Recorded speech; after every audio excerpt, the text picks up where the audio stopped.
Hallo lieve mensen. Het is weer tijd voor een Lunchbox lecture. Iedere dag hier tussen 12:30 en 1, soms wat later. Vandaag is onze gast Aafke Romeijn. We hebben brownies. Ik weet niet of iedereen al een brownie heeft, ze zijn daar. Iedere dag organiseren we dat hier, 5 dagen in de week, van de Nieuwe Universiteit Utrecht. We willen jullie namens de Nieuwe Universiteit heel hartelijk uitnodigen om maandag tussen 11 en 1 in de aula van het academiegebouw naar dit debat te komen over hoe ziet een betere nieuwe universiteit eruit. Dat is eigenlijk ook heel ons doel, met z'n allen erachter komen hoe een betere nieuwe universiteit eruit ziet. Dus we willen jullie van harte uitnodigen voor het debat en ook voor de General Assembly later op de avond om 7 uur. Dus wees allemaal welkom. Nou, vandaag is onze gast Aafke Romeijn. Die gaat zo vertellen waar zij ons mee gaat, weet ik veel, uitleg geven. Wat ga je doen? Ja. Oké. Is het handig om het in het Engels te doen? Ja. Oké, we're switching to English. Hi. Thank you. Before I start my lecture, so to speak, I'll introduce myself shortly. My name is Aafke Romeijn. I currently work as a musician and a journalist. And before that, I've worked as a teacher in high school. And also, I studied Dutch literature in this university from 2004 till 2009. Or even 2010. And then I came back to do a master's degree. So all in all, I've spent 10 years in this university. And I've written about education and teaching quite a lot. So that's part of what I'm going to talk about today. When I was asked to do this little speech thing, which I usually don't do, I usually sing songs when I have something to say. I started thinking about what I would be talking about. And this weekend we went to my parents who live in Brabant, and we talked about the protests that are going on here in the university and also in Amsterdam. And I was telling my dad that I was going to give this speech and that I'm participating in some of the activities. And my dad said, "Well, I've heard you complain about the university for the last 10 years. Why didn't you do anything sooner? Why didn't you start protesting in 2004? And that's a question that I kept thinking about. I kept thinking and wondering why I didn't try to change something in the university earlier than today. And that's a question that I'm going to talk a little bit about today. What I will do is I'll give 4 short examples of moments in university that I experienced when I was disappointed in the educational system, and especially in university. And I'll start way back in 2004 when I was 17. And all throughout my high school years, I was looking forward to going to university. I thought that when I would enter university, I would enter a world of knowledge and really smart people and lots of books and lots of classes. And I would spend my days reading books, thinking really hard about things I didn't really understand. And I would be doing some philosophy, some reading, some writing. So I had this sort of hippie thought of going into a community of people who were like me. And so I enrolled here in Utrecht for the bachelor's program in Dutch literature and language.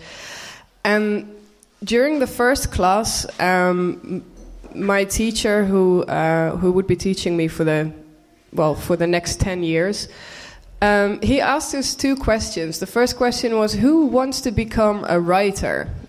And I didn't dare to raise my hand because I thought it was a bit pretentious, but there were some students who raised their hands. And my teacher said, well, you better just go away then, because we've got enough writers and you don't have to study Dutch to become a writer, you don't have to be smart to become a writer. And I thought that was a bit stupid. The second question he asked was, who wants to become someone who actually does research on Dutch literature? And I thought, well, that's sort of what I want to do. I want to read books, think about them, read about them. So I raised my hand. And the next thing he said was, well, you know, give up your dream. There's no PhD places here. There's like one every 10 years or something, and it's not going to be you, so just give it up. And I was sort of discouraged when I heard that. And I seriously considered leaving university because I thought, well, it's, you know, I'm just going to be someone who teaches in high school. Or I'm going to be someone without a job. So I was really disappointed. The next disappointment was the week after that, the week after I started going to university. When I found out that my schedule was kind of empty. I had 3 classes per week. Each of these 3 classes lasted no longer than 2 hours.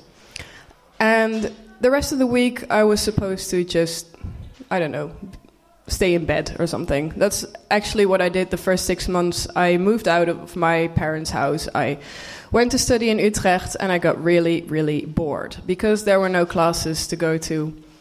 And also I came from quite a good background, a good school. So the first half a year I knew most of what was thought I already knew, or you know, it wasn't a challenge at all for me.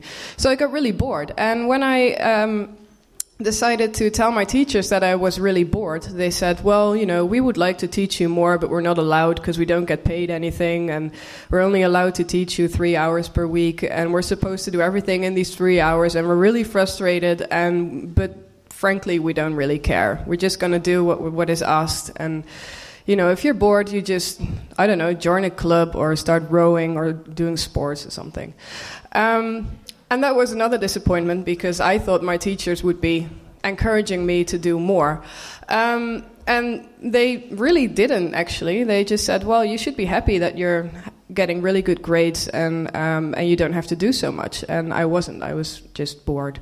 So I decided to do another bachelor's degree at the same time to at least have something to do during the day. And then I had my third disappointment because when I wanted to do that, I enrolled in another bachelor's degree in the Conservatory of Den Haag. And I started studying composition, which is also quite an intensive course. And after a month or so, I had an exam in Den Haag, and I had an exam at the same time in Utrecht. So I went to the decaan. I don't know, what is the English word for... Oh, dean, yeah, of course. I went to the dean and I explained my problem. I said I have 2 exams at the same time. And her response was, well, you're not supposed to do 2 bachelor's degrees at the same time. Oh, that's way too difficult. You shouldn't do that. You should concentrate on one, and then maybe if that goes well, you should do another afterwards. And she wasn't really willing to give me any help or advice, so I had to figure it out myself. And thankfully, I managed, but there was no encouragement from both schools, actually, nor the university nor the conservatory, to excel in what I was doing. That was my first big disappointment in the university. I also learned a lot and I had a great time, but this was disappointing.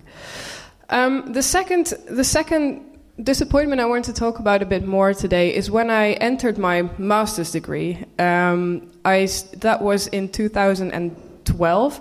And by then I was a teacher in high school. I started teaching because someone asked me to fill in for someone else, and I started doing it and I liked it a lot. The problem was I never got any master's degree, so after 3 years of teaching, the government sort of forced me to go back to university and get my master's degree. And so I was looking for a master's degree in Dutch literature, which is my field. And I discovered that there is no such thing. And the explanation was, well, you know, we had to cut back in finances so much that we were not able to do all these degrees in different languages. I mean, it takes too much from all the teachers, and you end up with classes of 2 or 3 people. So what we did is we made one big master's program for all languages, and you can do that, and afterwards we'll put, in tiny letters on your diploma that you actually studied Dutch literature, which you didn't, but hey, it's valid. So I started doing this master's program, and what I discovered was that they literally just took every language master's and sort of put it all on one big heap of master's courses, and there was not much to choose from. So I ended up, after 3 semesters, I ended up doing a course in medieval Italian literature, which I didn't know anything about and which isn't at all my field of work or interest. But it was the only course I could do at that time. There were no other courses offered to me. So I went to the dean and I said, well, I don't think this is really, interesting for me, because I'm a teacher in Dutch language and literature, and I think I should do and work and think more about that. And the explanation I got was, we don't have any money to offer more courses in Dutch literature. So if you want to get a degree, you better specialize in Italian medieval literature, because that's what we're teaching this year. And if you really want to do Dutch literature, then there's one course next year. You can do that, and then afterwards, we'll put on your diploma that you're actually a Dutch teacher. I quit the course because I didn't read any Italian. There was no translation being offered, so it was really impossible for me to do, and it took me a year longer to finish my master's degree. After that, I had to do my educational master's degree, which you have to do if you want to teach in high school, and that's where everything sort of collapsed for me, because I don't know if any of you have done or are currently doing a master's degree in education to become a teacher. Those degrees are not very well organized, at least not where I did it. I did it in Nijmegen, the Radboud University, and it was quite a disaster. I'll give you one example of what happened when I was there. The course, the whole master's degree, consists of 2 things. One, you have to teach, so you have to have a teaching job. And people will come and watch you as you are teaching in class, and they will comment on that. And the second half is theory, so to speak. So you have to go to university and do theoretical courses on teaching and on the subject you're teaching, which in my case was Dutch. And the first half, the teaching, was not a problem because I had been teaching for 5 years already, so I was quite experienced. The second half, though, the theory was really hard for me. The first assignment I had to do was I had to hand in a series of lessons that I had designed for one of my classes on medieval literature, my favorite subject. And I had to theoretically explain why I made these classes the way they were, so why they work, basically. I handed it in, and I got an email from my teacher, and he said, well, could you please stop by at my office tomorrow? I said, okay. So I went to his office, and he sat me down, and he was there, and there was another teacher there, which was quite suspicious to me. And they gave me coffee, which is also quite suspicious, and then they were silent for a bit, and then they said, well, we're really happy with you. I said, okay, that's good, because you're really perky, and you're experienced, and you do original stuff that other people don't do so much. So we're really happy that you're here, and there should be more teachers like you. So I was like, okay. And then they said, but your first assignment it wasn't so good. And I said, okay, well, we gave you a 4 out of 10. So, of course, my question was, okay, so why did you give me a 4 out of 10? And the explanation was really shocking to me. They said, well, as teachers, we only get paid to spend a maximum of 15 minutes to read each assignment and grade it. And we not only have to read it, but we have to fill in this form, which is like a rubric. It's a form where you have to fill in how someone's done, and it's all explained in the form.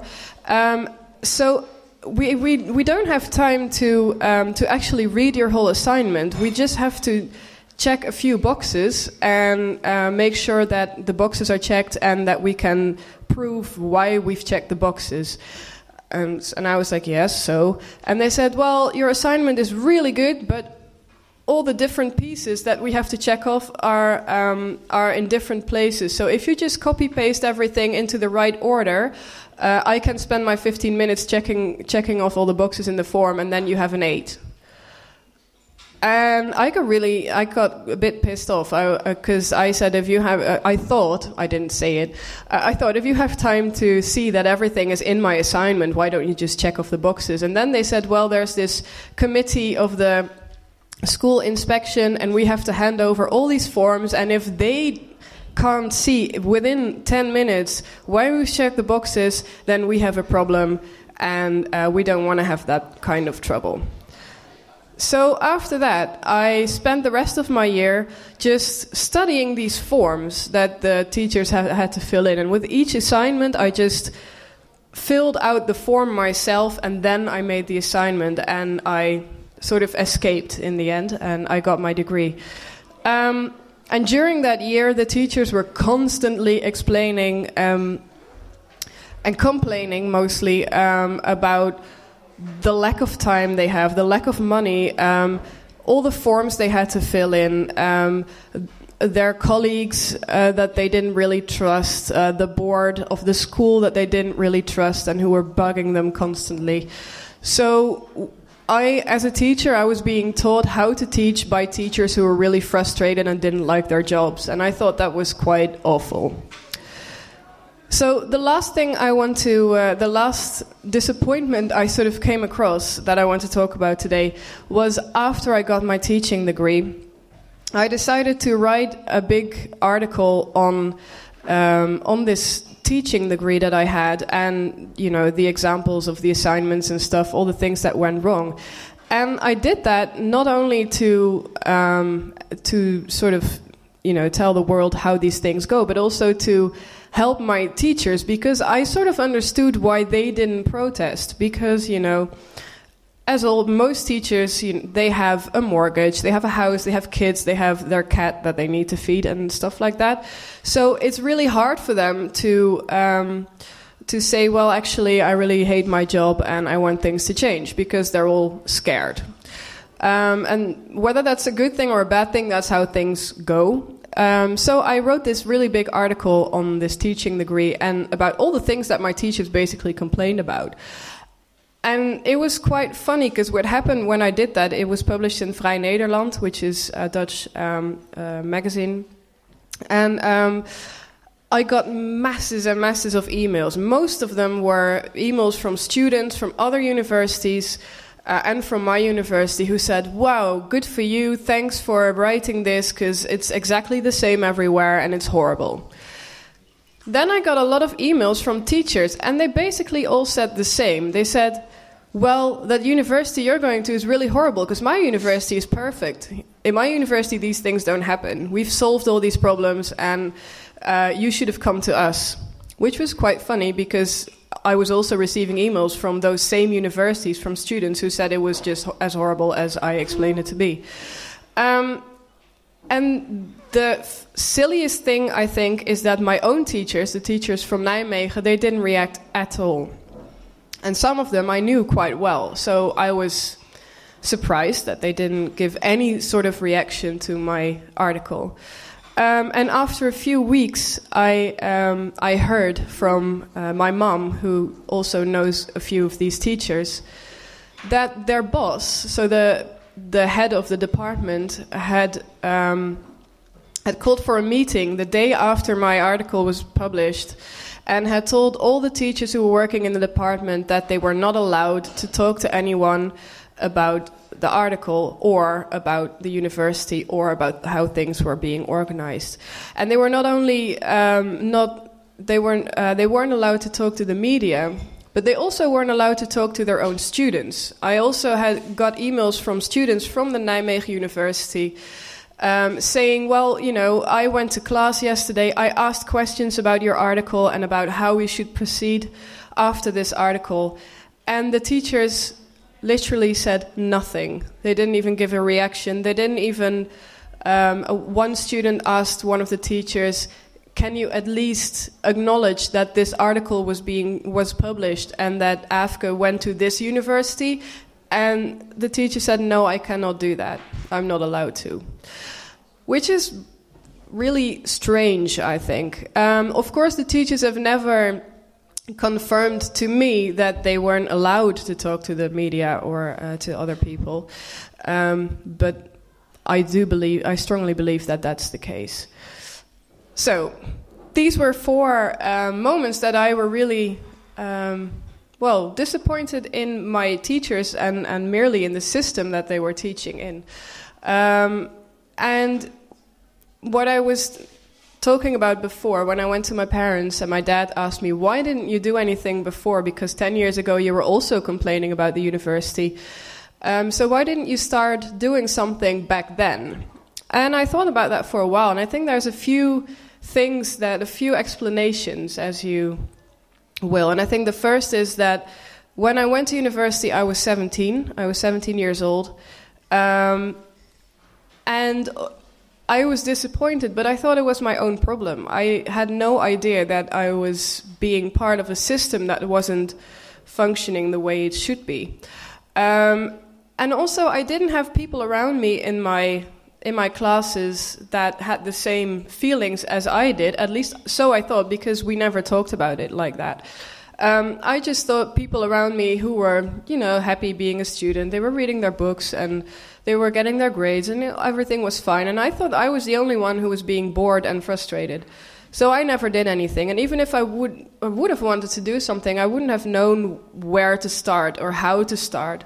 So if there would have been something like this, what is happening today, when I was 17, chances are big that I would have wanted to be a part of that. But I didn't know there was anything like that, and I don't think there was anything like that. And then the second thing, which is also not an excuse, but it's an explanation for why I didn't do anything, is when I went to get my master's degrees, both my master's degrees, I was someone who had a house, and I had to pay my rent, and I had a job. And I was going to lose my job if I didn't get my master's degrees within 2 years. And I knew myself a little bit, and during my life I've made lots of people angry by saying stuff that they didn't agree with, or that wasn't very, wasn't very handig, so to say, at the moment, convenient at the moment I said them. So I thought, everyone in my school, in the school I was teaching, was telling me, okay, you just shut up for 2 years and you just suck it up and you get your master's degrees and then you can have your job and you have a fixed contract and you'll be a happy person for the rest of your life. And I thought, well, I just cannot afford to lose my job. So I have to go to school, I have to get my master's degrees. I really have to look out and not, and not speak out too much, not make people angry, because when I fight with my teachers, chances are that they turn against me, and in the end they're the ones who decide, so to say, if I get my diploma or not.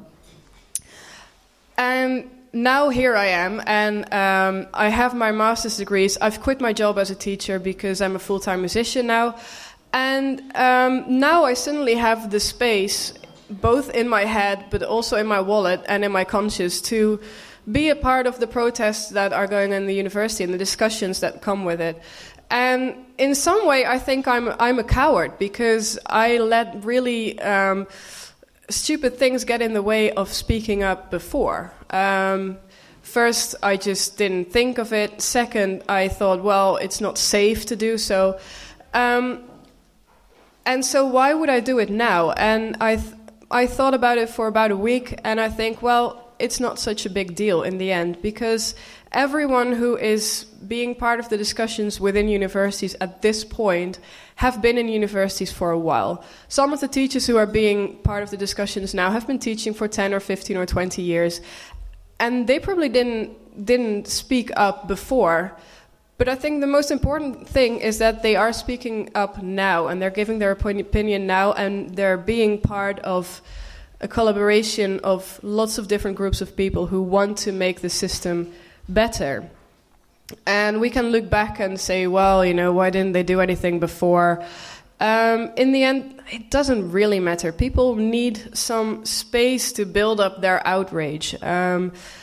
You know, you can have 5 rounds of financial cuts and people will say, okay, we'll deal with it and we'll cut back and we'll see how we'll fix things. And then when the 6th round of financial cuts comes around, people suddenly say, well, we can't do this anymore. This is one too far. And now suddenly we're angry and we're going to do something about that. And that can be after 10 years or 15 or 20. It doesn't really matter. As long as people are willing to discuss and to be part of, you know, conversations in the university to make the system better. So yeah, I'm giving this speech about 10 years too late, I think. But in the end, you know, who cares? We're here now and let's make things better. Well, thank you.